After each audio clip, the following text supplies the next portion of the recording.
മാന്യ സദസ്സിന് വന്ദനം.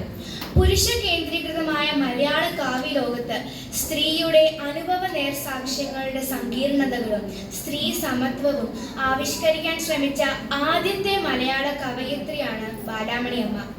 അട്ടഹാസങ്ങളോ വിളിച്ചുകൂവലുകളോ ഇല്ലാതെ ഒതുക്കിയും കനക്കയും പറയുന്ന രചനാശൈലിയായിരുന്നു ബാലാമണി അമ്മയുടേത്. സഹപാഠികൾ എന്ന കവിതയിൽ നിഷ്കളങ്കമായ ബാല്യവും തൂത്തിട്ടും പോകാത്ത ജാതി ചിന്തയുമായി ജീവിക്കുന്ന മുതിർന്നവരെ നമുക്ക് കാണാനാകും. ഈ കവിതയാണ് ഞാനിന്നിവിടെ ചൊല്ലാൻ പോകുന്നത്. സഹപാഠികൾ. ഓണനാളൂണിനിങ്ങെത്താമെന്നേറ്റിട്ടും ഓമനത്തോഴൻ വരാഞ്ഞതെന്തേ? ഓണനാളൂണിനിങ്ങെത്താമെന്നേറ്റിട്ടും ഓമനത്തോഴൻ വരാഞ്ഞതെന്തേ?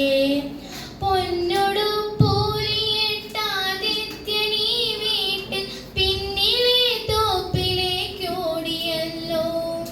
പൊന്നൊടുപ്പൂരിയിട്ടാദിത്യനീ വീട്ടിൽ പിന്നിലെ തോപ്പിലേക്കോടിയല്ലോ. പാണർക്കളിയുടെ പാട്ടും തുടികൊട്ടും പാടത്തിനക്കരെ കേൾക്കായല്ലോ. പാണർക്കളിയുടെ പാട്ടും തുടികൊട്ടും പാടത്തിനക്കരെ കേൾക്കായല്ലോ. ചെമ്പ് താൻ വയ്ക്കലും കാലത്തെ വേവിച്ചൊരമ്പിളി പൂവട ആറിയല്ലോ. തേച്ചു തുടച്ചിട്ട കോലായിൽ പിന്നെയും കാൽച്ചെളിപ്പാടുകൾ വന്നുപെട്ടു.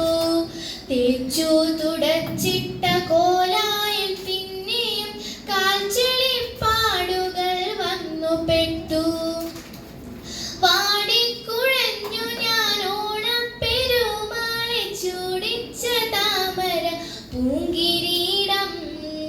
ചൂഴയണിഞ്ഞോരരിച്ചാത്തിൻ മണ്ഡലം കോഴികൾ താറുമാറാക്കി വിട്ടു.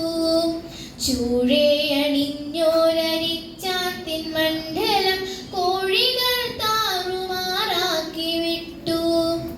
എണ്ണ വിളക്കു പുകയുന്നു ഞങ്ങൾക്കായുണ്ണാനിലയിട്ട മുൻതളത്തിൽ. എണ്ണ വിളക്കു പുകയുന്നു ഞങ്ങൾക്കായുണ്ണാനിലയിട്ട മുൻതളത്തിൽ. അമ്മയെ പിന്നിൽ നലട്ടി ഞാൻ വെപ്പിച്ചൊരഞ്ചാറു കൂട്ടം കറിക്കരികിൽ.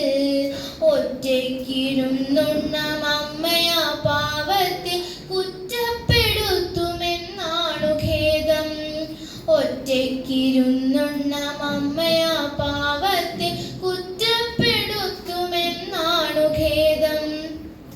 കൂട്ടുകാരനെന്തു പറ്റിയെന്ന അല്ല വീട്ടുകാർ വിട്ടയച്ചീലയെന്ന. പാരമറിവുള്ളോർ നല്ല വാക്കോതുന്നോർ ക്രൂരത കാട്ടുമോ കുട്ടികളിൽ? പാരമറിവുള്ളോർ നല്ല വാക്കോതുന്നോർ ക്രൂരത കാട്ടുമോ കുട്ടികളിൽ? ചെന്നു വിളിക്ക് ഞാൻ എന്തിനോ തോഴന്റെ ചേച്ചിക്കു ചെഞ്ചുണ്ടു ചെറ്റുകോടി. ചെന്നു വിളിക്ക് ഞാൻ എന്തിനോ തോഴന്റെ ചേച്ചിക്കു ചെഞ്ചുണ്ടു ചെറ്റുകോടി. എന്തുകൊണ്ടച്ഛനു നെറ്റി ചുളിഞ്ഞു പോയി എന്തിനെ മെല്ലെ ചിരിച്ചതമ്മ? മേൽക്കുമേൽ വാടും മുഖവുമായി ദൂരേക്കു നോക്കിയുമോർത്തോർത്തുഴങ്ങും നിൽക്കേ. മേൽക്കുമേൽ വാടും മുഖവും